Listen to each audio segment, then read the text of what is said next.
I guess I'm really kind of wondering if you know, are your hands in need of more rest, or your arms and all that, or can you work in the spacesuits and do all the stuff that's planned for the third spacewalk without being, you know, cramped or too sore at the end?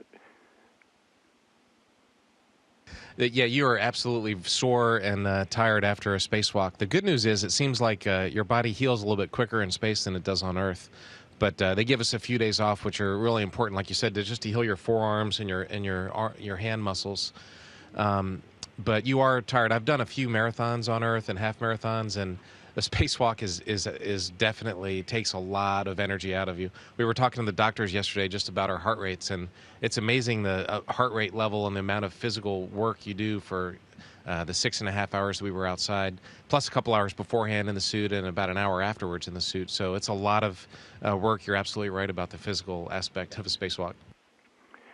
Okay. Let me add one thing. The one thing that a lot of people aren't aware of is that, you know, when you're out in the vacuum of space, it's like literally almost 300 degrees, and the place you can feel that is right in our fingertips when we're on the, you know, on the sun side of the orbit, and that heat. You don't feel 300 degrees at your fingertips, but you feel warm. That heat combined with the fatigue inside those gloves really does wear on those fingertips for a while. When, you know, when you come back in, your fingertips are all pink and white and discolored and very, very tender. And after the first spacewalk, even your fingernails feel like they get peeled back a little bit. And after the first spacewalk, it took about 3 days before they felt really normal. And I told Terry, I said, I bet you after the second one we'll feel better. And that is indeed the case. This morning I feel much better than I did the morning after the first one. So just a little piece of information. No, that's very interesting. It seems very physical. My last question for you, Butch, is I know your mission is nearing an end in a couple of weeks. I just wonder how you might characterize your time aboard the space station as a sort of life experience. I think the first adjective that comes to mind is thrilling. The second group of words that come to mind is a great deal of work.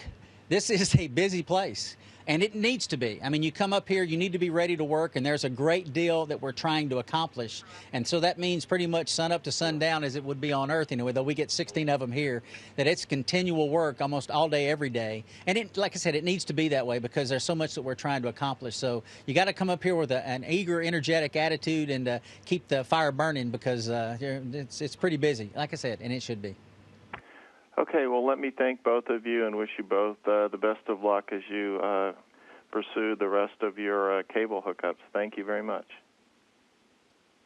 Super. Thank you, Mark. Station, this is Houston ACR. That concludes the Aviation Week and Space Technology portion of the event. Please stand by for a voice check from Way TV.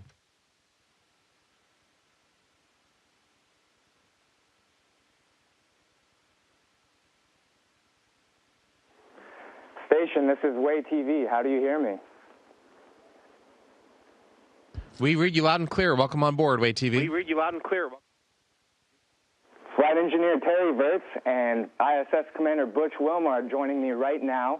Butch and Terry, I'm here in Huntsville, home of the Marshall Space Flight Center, and they're probably at the POIC. They're probably a little angry right now that I'm taking some of your time away from science, but I wanted to ask you, I talk to them all the time about how they work with you, so I wanted to ask you, you know, on a day-to-day basis, how often are you guys working with the people here in Huntsville?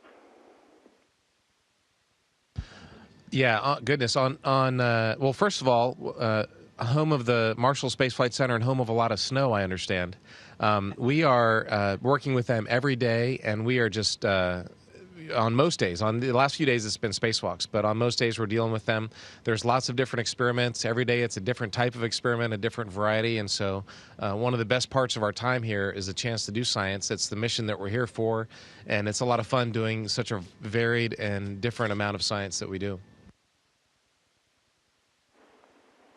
Thanks, Terry. You mentioned the spacewalk that you guys just did. I know the POIC crew got a little bit of a break yesterday while you guys were out for about 6.5 hours.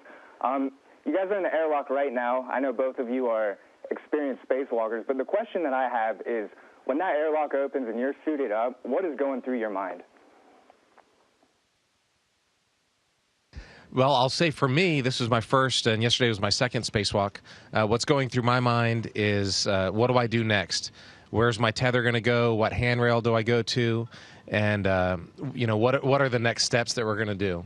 So I'm pretty much just focused on the task. Excuse us, some of our spacewalking equipment just floated by.